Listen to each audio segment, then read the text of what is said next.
Hello नमस्कार दोस्तों, आज का हमारा टॉपिक है दर्पण। सबसे पहले हम विद्यालय का नाम लिखेंगे, नीचे कक्षा विषय लिखेंगे, प्रकरण लिखेंगे, प्रकरण को अंडरलाइन करना है। दूसरी तरफ दिनांक, कालांश, समय अवधि लिखनी है। फिर सबसे पहले हम 2 कॉलम बनाएंगे, प्राप्य उद्देश्य और अपेक्षित या वारगत परिवर्तन का। पहला बिंदु होगा ज्ञानात्मक। ज्ञानात्मक में लिखना है छात्र दर्पण का प्रत्यय स्मरण कर सकेंगे, छात्र दर्पण का प्रत्याविज्ञान कर सकेंगे।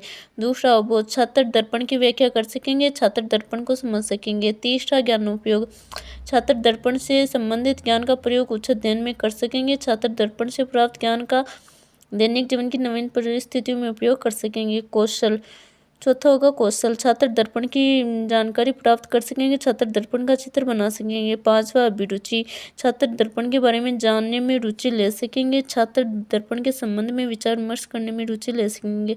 छठवा होगा अभिवृत्ति, छात्र दर्पण के विषय में सकारात्मक दृष्टिकोण उत्पन्न कर सकेंगे। फिर शिक्षण सहायक सामग्री हो जाएगी, जिसमें लपेट, फलक, चौक, डस्टर, संकेतक एवं समस्त कक्षा उपयोगी शिक्षण सहायक सामग्री हो जाएगी। पूर्व ज्ञान, छात्र दर्पण के विषय में सामान्य जानकारी रखते हैं।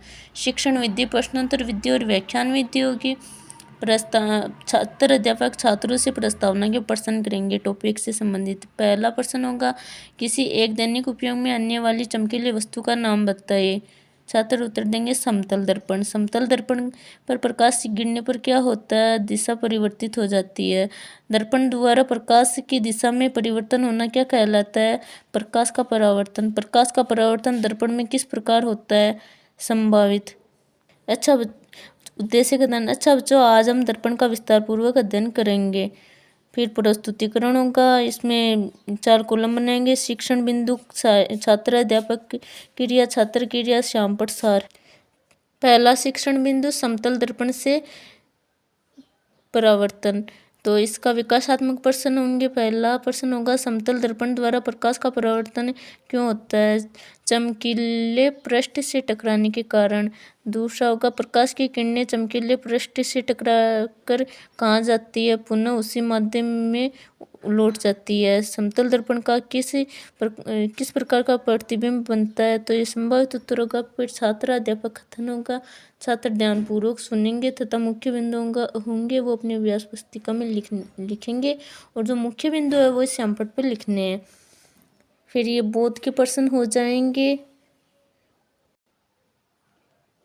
ये दूसरा प्रश्न हो गया। फिर दूसरा शिक्षण बिंदु होगा गोलीय दर्पण।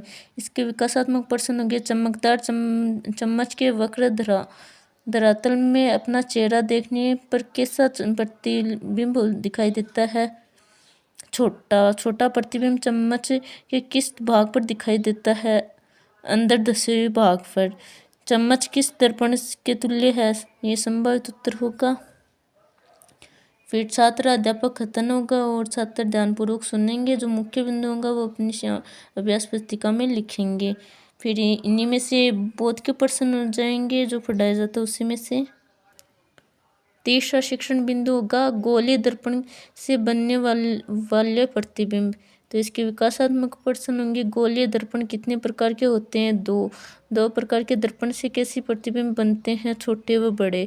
गोलीय दर्पण से बनने वाले प्रतिबिंब की प्रकृति कैसी होती है?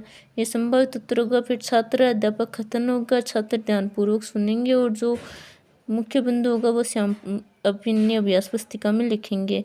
फिर इन्हीं में से बोध के प्रश्न हो जाएंगे, जिसमें यह है, उत्तल दर्पण को अपसारी दर्पण क्यों कहते हैं? किरणों के फैलाने के कारण। अवतल दर्पण द्वारा बनने वाली प्रतिबिंब की प्रकृति कैसी होती है? उल्टी व वास्तविक।